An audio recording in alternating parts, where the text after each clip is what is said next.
And our guest is Chiefs Super Rugby midfield star Alex Nankivell, our regular guest on Absolutely Famous. Alex, welcome to our website, and that was a close call last weekend, your quarter-final over Queensland Reds, 29-20. Yeah, thanks, John. Good to be back again. It sure was. It was pretty tough watching stand there, edge of the seat stuff for the last probably 20 minutes or so when the game was a bit on the balance. But yeah, the Reds were a gritty side.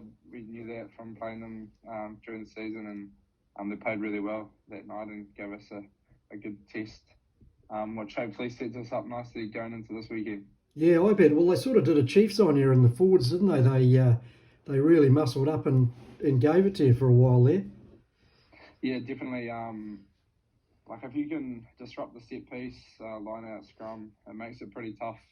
That's a pretty good source of ball to attack with, especially for us. Like we've got some pretty good plays and stuff that can put teams under pressure from there. So yeah, they did a really good job, and credit to probably Brad Thorne. He was under the spotlight a bit at the start of the year, but he definitely probably you can see that kind of the way he used to play shining through some of those boys.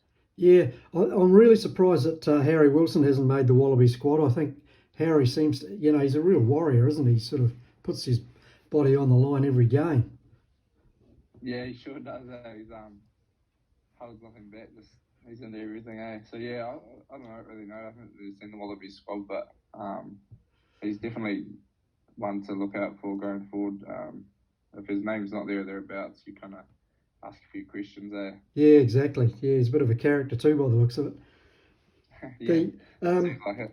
Yeah, I was pretty frustrated with all the aimless kicking in the first half from both teams, but more so from your team, given the fantastic backs you've got there with ball in hand.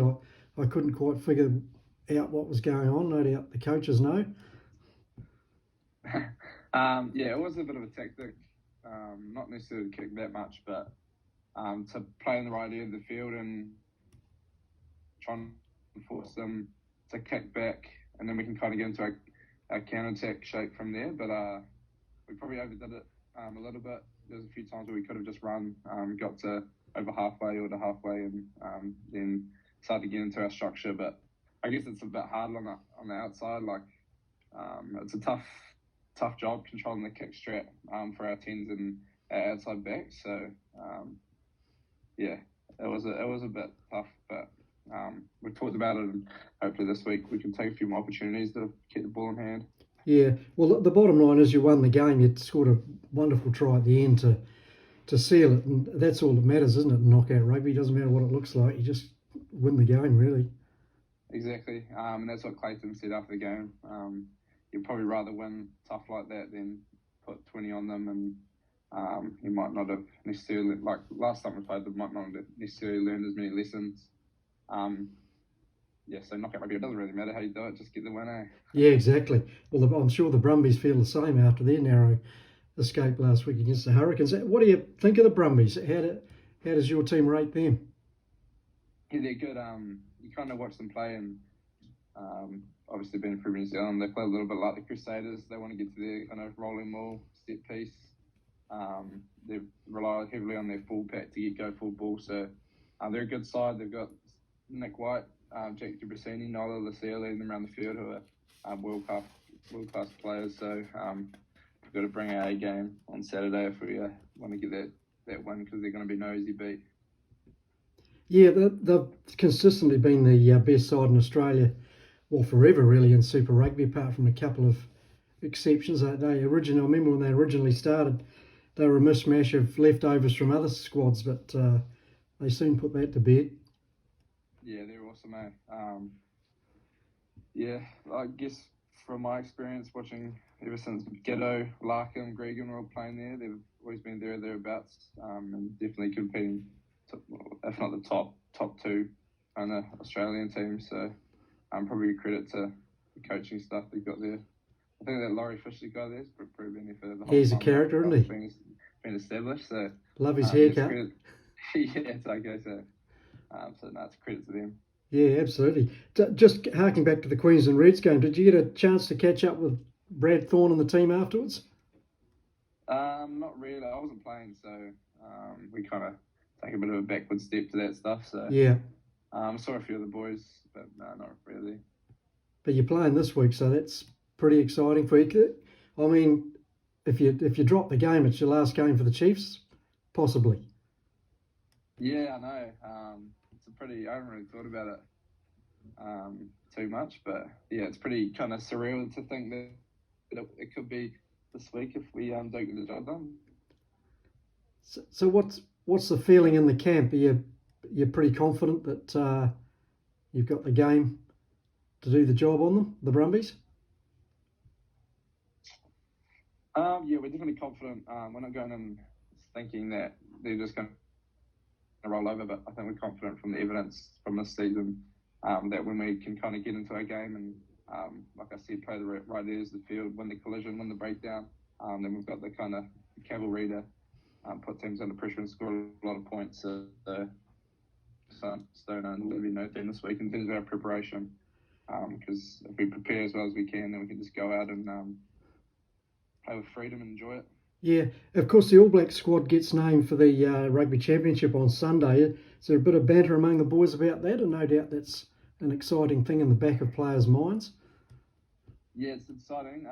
There's never banter around it because it's kind of one of those things. It's like some guys might not get picked, and then you're really excited for the guys that do. So you don't talk about it. I think talking about it probably brings in a bit of emotion and maybe for some individuals brings in that bit of pressure. So just wait till he gets named and then you can have banter and congratulate and condole people if they make it or miss out. Yeah, of course, there's a big opportunity, isn't there? There's, I think, a 36-man squad for the main All Blacks team, and then for the All Blacks 15 to go to Japan, there's another squad. So it gives everybody a decent crack at making that World Cup side, which is good. Yeah, it's awesome. And it's just, I reckon it's awesome for our team. Like, just some guys that have really put their hand up this year.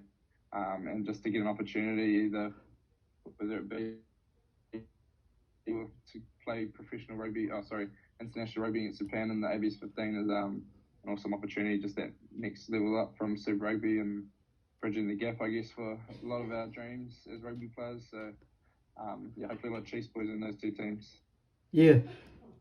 Stuart Barnes, a former England player, has come out with a big call this week. He doesn't think the Southern Hemisphere teams, South Africa and New Zealand, Australia or Argentina, are up to the standard of the Northern teams. It's an interesting call just out from the World Cup.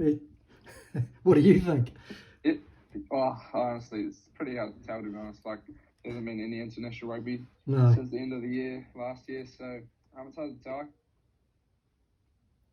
Domestic point of view, like, the majority of the international rugby players will be playing in the Northern Hemisphere, playing in France, England, and the URC. So I can kind of understand where that comes from. But in terms of international, yeah, I don't necessarily agree with that. South Africa and New Zealand are always going to be there or thereabouts with the best teams in the world.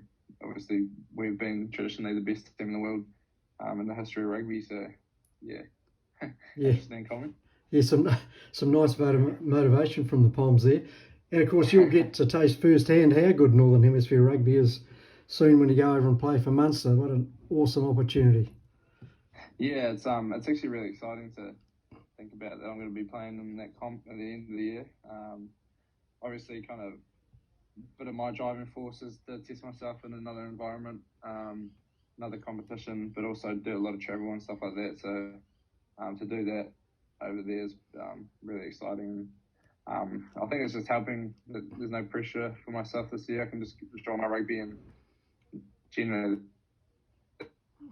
helps performance rather than goes the other way. So it's awesome. Yeah, I love the Irish. I've never met a bad Irishman. I've never met an Irishman who's not funny.